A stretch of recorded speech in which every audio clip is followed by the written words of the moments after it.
राधे राधे दोस्तों, आप सभी का स्वागत है। तो आज हम आए खाटू श्याम मंदिर जो कि राजस्थान में है। तो आइए चलते हैं, आपको खाटू श्याम जी के दर्शन कराते हैं और पूरी जानकारी देते हैं कैसे आपको आना है, कहाँ रुकना है और कैसे बाबा के दर्शन करने हैं। तो दोस्तों, अगर आप ट्रेन से आते हैं तो सबसे पहले आपको रिंगस आना पड़ेगा। रिंगस से खाटू श्याम की दूरी रह जाती है 16 किलोमीटर। रिंगस स्टेशन से आपको शेयरिंग ऑटो मिल जाएंगे जो कि 50 रुपये लेते हैं और आपको यहाँ उतार देंगे वो एंट्री गेट पे खाटू श्याम जी के।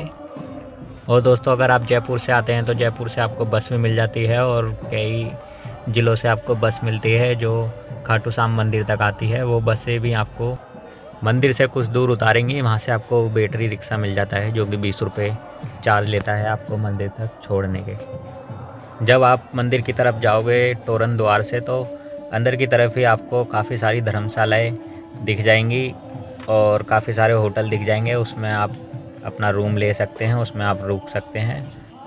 नॉर्मल रूम 500 रुपये से स्टार्ट है, बाकी 1000, 1100, 1500, 2000 तक का भी रूम आपको मिल जाएगा। यहाँ जैसा आपका बजट हो आप ले सकते हैं। और यहाँ पे धर्मशालाओं में डोरमेट्री की भी सुविधा है, मतलब सिंगल आप आ रहे हो तो आपको भी रुकने के 100 रुपये चार्ज लेंगे, आपको एक जगह दे देंगे सोने के लिए। तो दोस्तों, आप खाटू श्याम बाबा के दर्शन किसी भी टाइम कर सकते हैं, 24 घंटे मंदिर खुला होता है। तो आइए हम चलते हैं मंदिर की ओर, आपको कराते हैं दर्शन। तो हम पहुंच चुके हैं मंदिर। आप ये जो द्वार देख रहे हो, जब मंदिर बना नहीं था उससे पहले यहीं से दर्शन होते थे और यहीं से लोग आते थे, यहीं से बाहर जाते थे। मंदिर बनने के बाद एंट्री पीछे से होती है और यहाँ से लोग एग्जिट करते हैं, मतलब बाहर निकलते हैं। तो दोस्तों, अपने जूते चप्पल यहीं किसी दुकान पे उतार दें, या आप अगर रूम लिया है तो अपने रूम में उतार के आएँ, या तो आप यहाँ पे किसी भी दुकान पे उतार दें, क्योंकि आपको एग्जिट इधर से ही करना है। अगर आप एंट्री गेट पे उतारोगे तो फिर आपको दोबारा मंदिर की तरफ जाना पड़ेगा, जो कि आपका टाइम ख़राब होगा। वैसे तो मंदिर में प्रसाद और फूल माला नहीं चढ़ती है, फिर भी आप अगर अपने घर के लिए या बांटने के लिए प्रसाद ले जाना चाहते हो तो आप यहाँ से ले सकते हो। इनका प्रसाद बहुत अच्छा है और टेस्टी मिठाई है। बाबा को तो भोग नहीं लगता है, लेकिन मिठाई आप यहाँ के गरीबों में बांट सकते हो। तो आप समझ लेना कि बाबा ने आपका प्रसाद स्वीकार कर लिया, तो यहाँ से आप प्रसाद लेके गरीबों में बांट सकते हो। बाकी आप ये गुलाब भी ले सकते हो। गुलाब के संग आपको एक इत्र भी मिलता है, इसकी कीमत 20 रुपये है।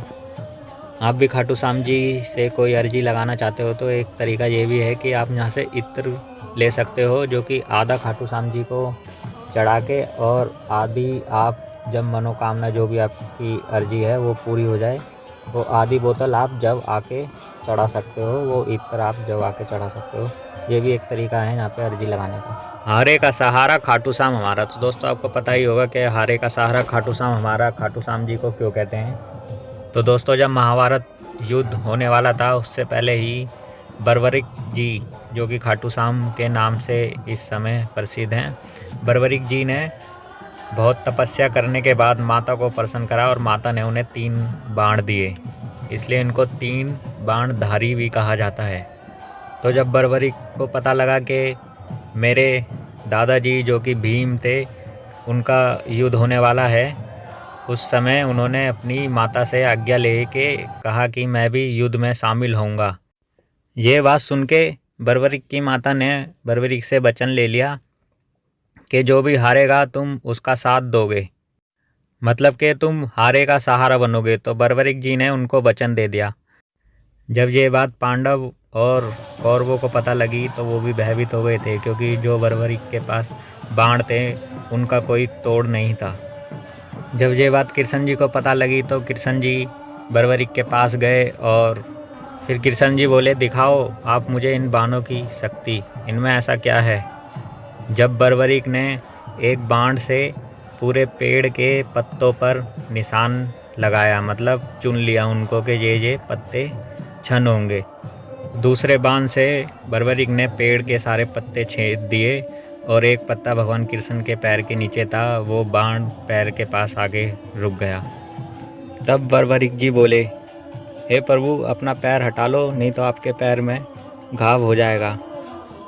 जब भगवान कृष्ण ने बर्बरीक को समझाते हुए कहा कि अगर आप युद्ध में भाग लोगे तो युद्ध का कोई परिणाम नहीं निकलेगा और ना ये धर्म युद्ध कहलाएगा, ना मैं गीता सार लोगों को बता पाऊँगा जो कि मनुष्य का कल्याण करेगा कलयुग में, वो गीता ज्ञान में नहीं दे पाऊँगा। जब बर्बरीक जी ने बोला, हे प्रभु तो आप मुझे मार्गदर्शन दिखाएं, आप मेरा मार्गदर्शन करें।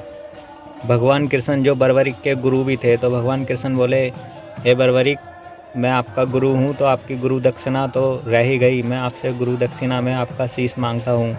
जब बर्बरीक ने बिना सोचे समझे भगवान कृष्ण को अपना शीश दान में दे दिया।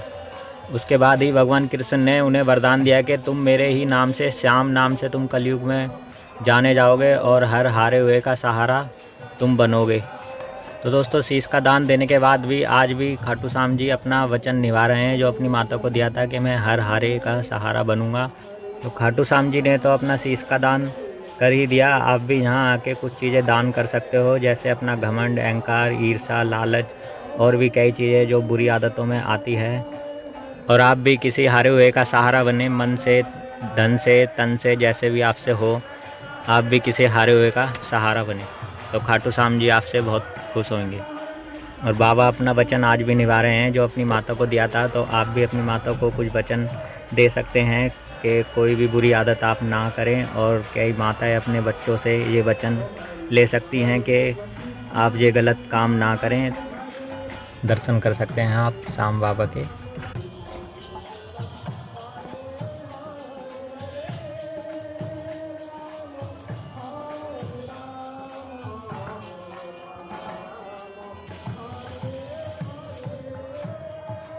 दोस्तों बहुत ही सुंदर दर्शन हुए हैं, बहुत ही आराम से। दोस्तों जितनी भी ये लीलाएं करी हैं भगवान कृष्ण ने, ये सब सुनने के लिए नहीं, इन सबको समझने के लिए ही करी हैं कि इंसान इन चीज़ों को समझे और अपने जीवन को सार्थक करे।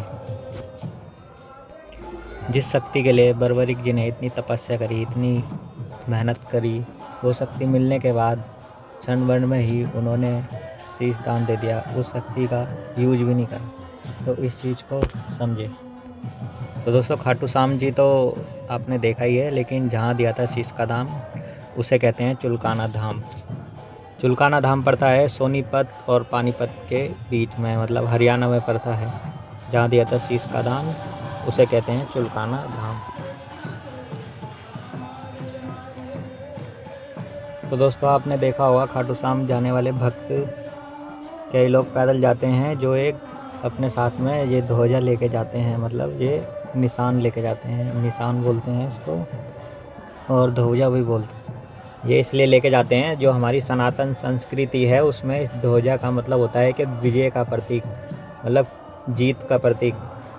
धर्म की विजय के लिए श्याम बाबा ने अपना शीश दान दे दिया था। और जो ये लोग ले जाते हैं ध्वजा, ये इसलिए ले जाते हैं जो भी इनकी इच्छा होती है, या ये किसी चीज़ में जीतना चाहते हैं, जो भी इनके मन में इच्छा होती है, ये उस पूर्ति के लिए ध्वजा बाबा को चढ़ाते हैं और ये रिंगस से पैदल खाटू श्याम मंदिर तक लेके आते हैं।